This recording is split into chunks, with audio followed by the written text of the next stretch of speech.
Hello, curious minds. Lauren here, your dedicated guide through the endlessly fascinating tapestry of real-life stories. Today, we're not just observing, we're stepping onto the front lines of customer service, where every interaction can unveil something unexpected, from moments of surprising human empathy to baffling displays of entitlement, and even the sheer absurdity that can only be found in the world of retail. Prepare to journey through tales that prove the human experience, in all its varied forms, is truly universal. Let's immerse ourselves and explore them together. Our first lore today comes from Redditor u/CSS-Farsight, a story that begins with a breach of store policy, but quickly evolves into a heartwarming testament to human understanding. Imagine a store closed for hours, bustling with night staff, preparing for a grand opening, when suddenly, a very determined customer appears, having seemingly muscled her way through the locked front doors. Our storyteller was stationed at the new department's computer, diligently reviewing fresh stock. The store was technically closed, hours past regular operating hours, filled only with the raucous energy of night staff, busily stocking shelves, and a handful of weary day staff, shuffling around, dead-eyed and slack-jawed, like they were auditioning for the next season of The Walking Dead. It was in this surreal, after-hours environment that a figure approached from the foreground. Our storyteller looked up, expecting a colleague, but instead saw a heavily pregnant woman, slowly waddling towards the counter. This woman was in utter shambles. Her hair was disheveled, her eyes sunken, and engulfed in deep, dark circles. She was clad in pink pajamas, complete with fluffy pink slippers, a stark and almost comical contrast to the most badass leather jacket our storyteller had ever seen, a jacket so hardcore it had chains coming off of its chains. It took her the better part of a minute to navigate the aisle and reach the counter, and in that agonizingly slow minute, our storyteller's mind raced. How had she gotten into a closed store? How had she made it so far without being intercepted? This was certainly not someone who could casually escape notice. Finally, she reached the counter, and a conversation began. The tired, run-down pregnant lady, TRYL, spoke in little more than a soft whisper. "Hey," our baffled storyteller began. TRL, catching her breath, managed a weak smile. "Hey, how did you get into the store? We're actually closed right now." Our storyteller probed, bewilderment clear in their voice. "The front door was open," TRL whispered. The next day, security footage revealed the truth. The heavy, automatic doors were indeed open by about half an inch, and despite her visibly challenging condition, TRL, through several laborious minutes of sheer willpower, "I see. Well, we're still closed, so—" TRL, seemingly undeterred, countered. "I was told that you can still operate the cashier." She meant register, but the meaning was clear. "Who told you this?" our storyteller asked, even more baffled. TRL, looking vaguely towards the entrance, explained, "They said that the cashiers were locked, but that you had a card that could open it." Instinctively, our storyteller's hand went to their belt, resting on their admin control card, a card that could indeed override the system. But they explained, "Yes, my card can override the system. However, all the money has already been counted from the cashier registers." "Oh, I see. What if I paid by card? That would work, right?" TRL whispered, hopefully. Our storyteller paused, a deep inhale and exhale. "That would work, but we're closed. But I suppose you've already come this far. Okay then, sure. Let's do this." The sheer determination of this woman, pushing through physical barriers and store policies, had clearly made an impression. "Ah, thank you. This is greatly appreciated," TRL replied, turning to waddle off. "Wait! This register isn't operational yet," our storyteller interjected. "Once you have your items, take them to the register at the front, the one closest to the exit. I'll be there." TRL simply smiled and nodded. Then, surprisingly, waddled off, a great deal faster than she had arrived, as if possessed of newfound purpose. Our storyteller, shaking off the night's zombification, slowly shuffled to the front of the store. About 10 minutes later, TRL reappeared, waddling towards the counter, carrying a single item with great care in both hands, reverently placing it down. When our storyteller finally got a good look at the item, their heart almost broke in two. It was a bottle of infant cough syrup. In that instant, a moment of profound clarity washed over our storyteller. Everything clicked into place. After TRL paid, thanked them again, and left, our storyteller spoke to their co-workers, who confirmed what they already knew. TRL had encountered several staff members on her determined journey through the closed store, all of whom had initially confronted her, but, remarkably, none of them could bring themselves to turn her away once her desperate purpose was revealed. The night staff were the first to intercept her, apologizing profusely that they couldn't help, but directing her towards their team leader, who might. The team leader, in turn, directed TRL towards the new department where the day staff, including our storyteller, were working. Our storyteller later learned that on any other night, the night staff would have simply given TRL the item. Some day staff even mentioned our storyteller's ad. It turned out TRL had already tried several petrol stations before arriving at this retail park. Desperation had driven her, and one way or another she was going to leave that retail park with what she came for. The storyteller later added an edit, genuinely surprised by the overwhelmingly positive reaction to their post, with so many heartwarming comments that make their tear ducts swell up reading them. They also felt compelled to highlight two true heroes who they believed were more deserving of the title. The first was an elderly downstairs neighbor who, despite the late hour, had graciously agreed to watch over TRL's sleeping hodler and sick infant while TRL embarked on her desperate quest for medicine. Although she has since passed away, our storyteller felt she deserved a great deal of posthumous respect. The second hero was the compassionate taxi driver who had been driving TRL around that night. After the second visited petrol station proved fruitless, he turned off the meter, freezing the fare at its current price. Later, at the end of the night, when he took TRL home with the much-needed medicine, he voided the entire fare, simply wishing her infant child their absolute and sincerest best. As our storyteller beautifully concludes, the first took time out of their night despite the great age and frail health, and the other took a major personal financial hit to hasten TRL's way. These two are the ones I feel more deserving of praise than I. What an incredibly poignant lore about the power of empathy and the quiet heroes who emerge in moments of genuine need.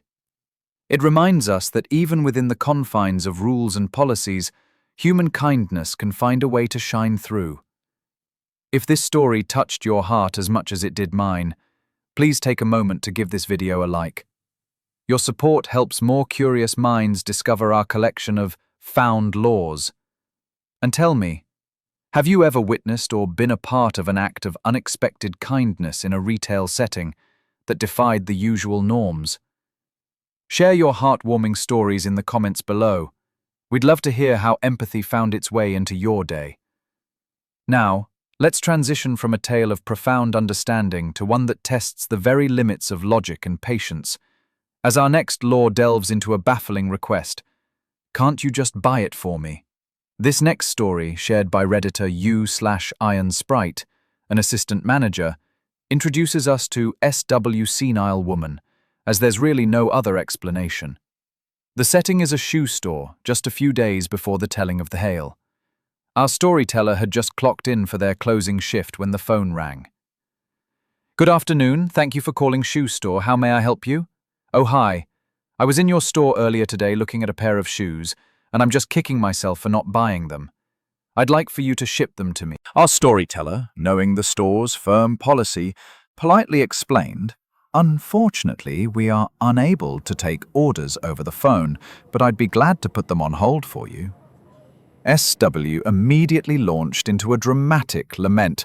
But I live all the way in the same state in which my store is located, and I can't make the trip all the way out there again. I'm sorry about that, but I have no way of taking payment over the phone, our storyteller reiterated, trying to be helpful despite the obvious obstacle. Can I order them online? SW asked, seemingly grasping at straws. Possibly. Which shoe were you looking at? I don't know. A comical back and forth ensued, with SW attempting to describe the shoe's appearance and its general location in the store. Miraculously, our storyteller was somehow able to find it. A single pair of sandals from the previous year, now on a super mega clearance because, well, they were old. Unfortunately, you won't find these on our website. They're from last year, our storyteller informed her. Well, what am I supposed to do? SW wailed. Our storyteller's internal unspoken response was a frustrated go back in time and buy them when you were here. Out loud, they simply stated, "I'm not sure, ma'am." Then came the truly bewildering suggestion.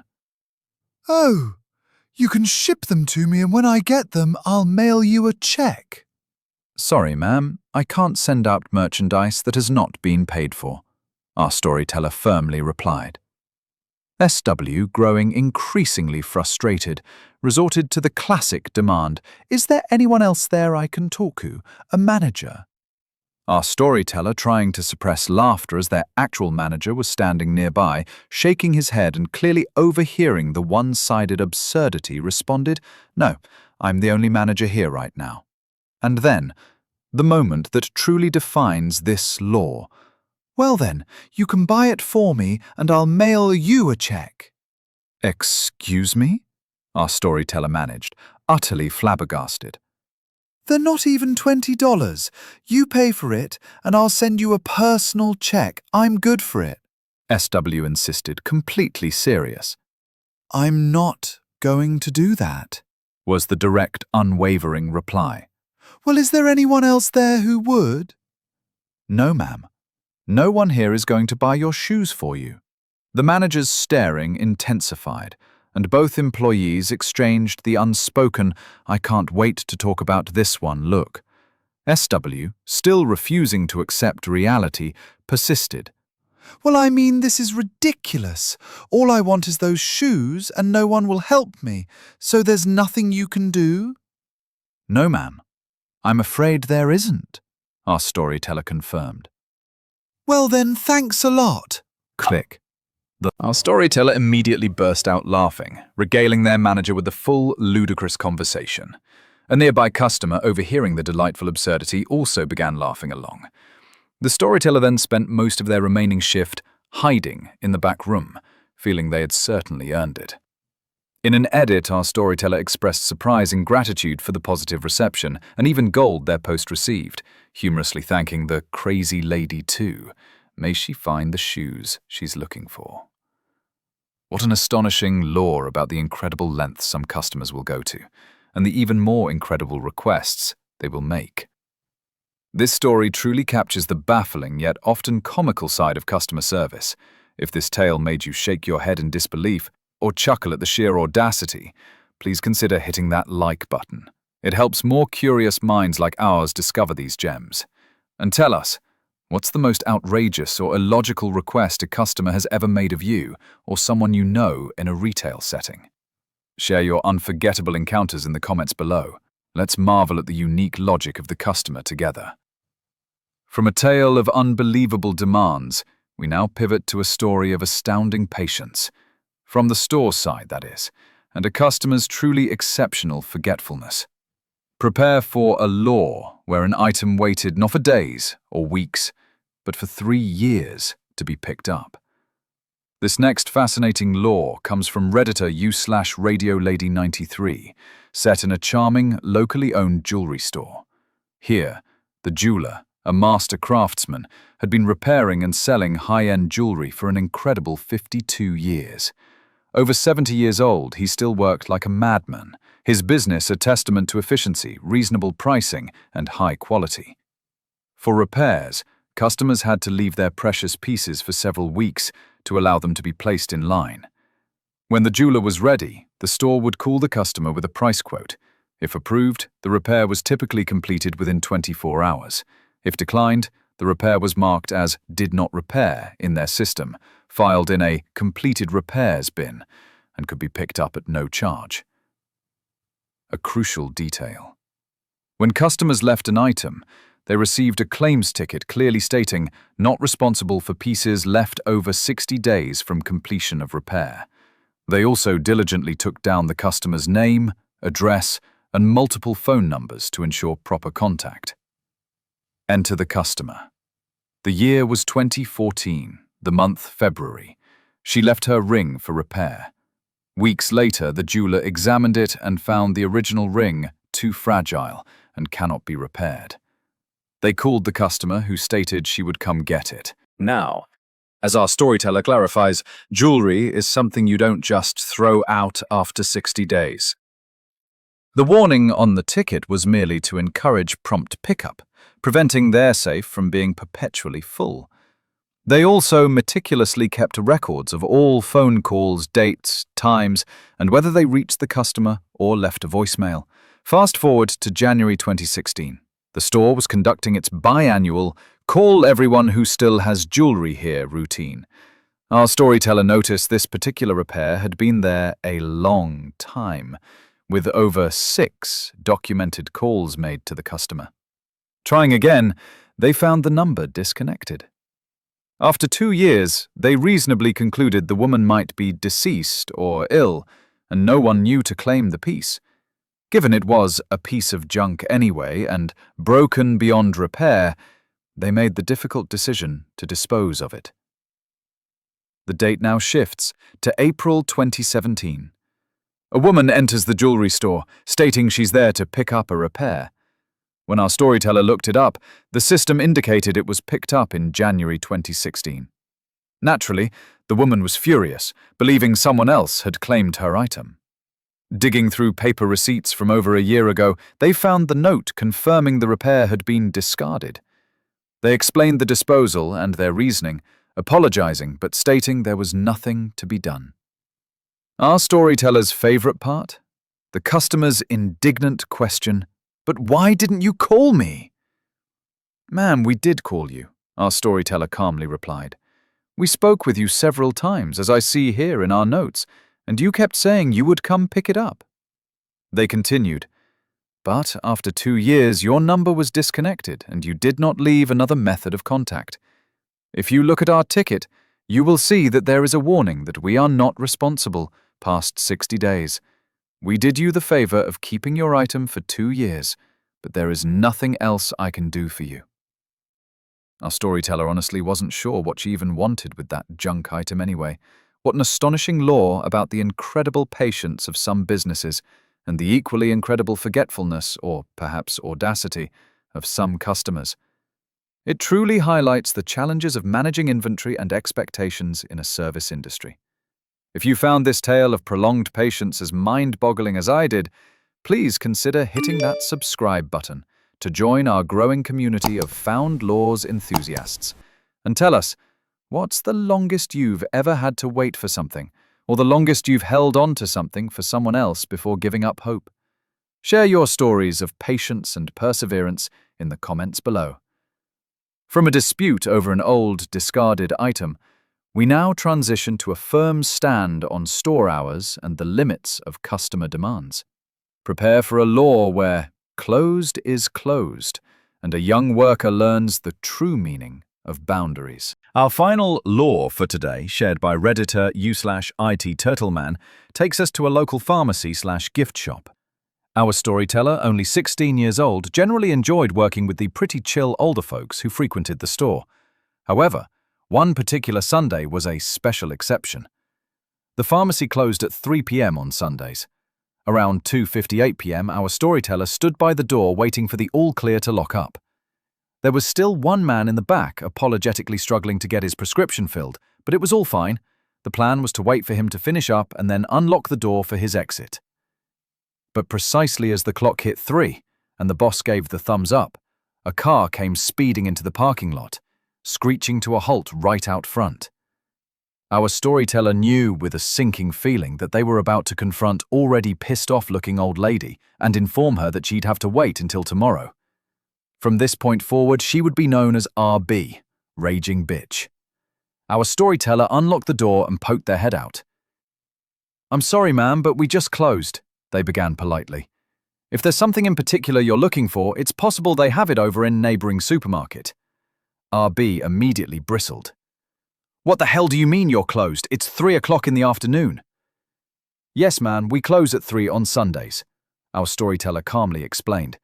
"I'm sorry for the inconvenience." "Can't you let me in to get my prescription really quick?" RB demanded. At this point, our storyteller knew it's not going to be good. "Ma'am, I'm sorry, but we have closed and are no longer legally allowed to process prescriptions," they stated firmly. "You're going to have to wait until tomorrow." RB, however, was not about to be deterred. "What about the man who's in there now?" she challenged. "You don't seem to have a problem with him. Let me in." "He walked into the store around 2:45 and we are having trouble processing his prescription," our storyteller clarified. "As soon as he's done, he will be leaving as well." "It's only 3:05.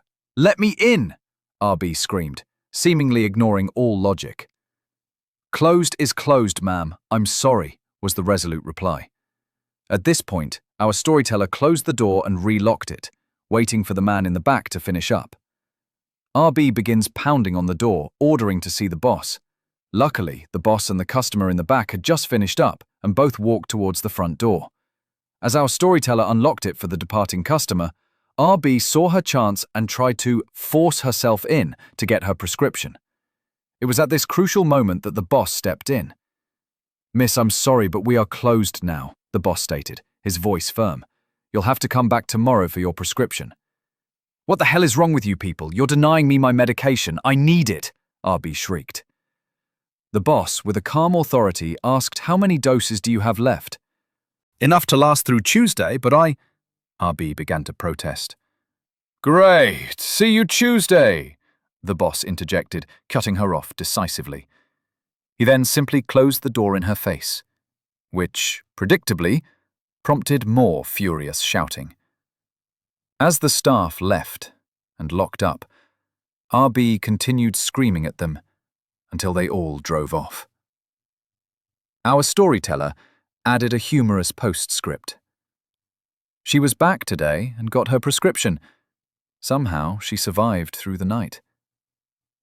What an utterly frustrating yet ultimately satisfying lore about setting firm boundaries in customer service. This story powerfully illustrates how important it is to stick to rules, even in the face of unreasonable demands, and the sheer audacity some customers can display. Every law we explore leaves a unique impression, doesn't it? From surprising acts of kindness and the baffling requests, to the incredible patience of businesses and the firm resolve of those on the front lines. These tales from the retail world truly capture the rich, unpredictable tapestry of human experience. Thank you for journeying through these intriguing, heartwarming, and often comically frustrating stories with me today on Found Laws. Your presence makes this endeavor truly special. If these stories brought a moment of joy, a spark of curiosity, a knowing nod of recognition, or even a sense of shared exasperation to your day, a gentle like on this video would be greatly appreciated. Your support helps more curious minds discover our collection of real-life narratives. To become a cherished part of our growing family of Found Laws enthusiasts, simply press that subscribe button and join us on our continuous quest to find and share the most captivating true tales. And I'm always eager to hear your thoughts and experiences. What kind of laws do you find most captivating? Or perhaps you have a retail or customer service story of your own that truly tested your patience or brought an unexpected moment of clarity. Share your insights and your own unforgettable encounters in the comments below. I eagerly await our next story time.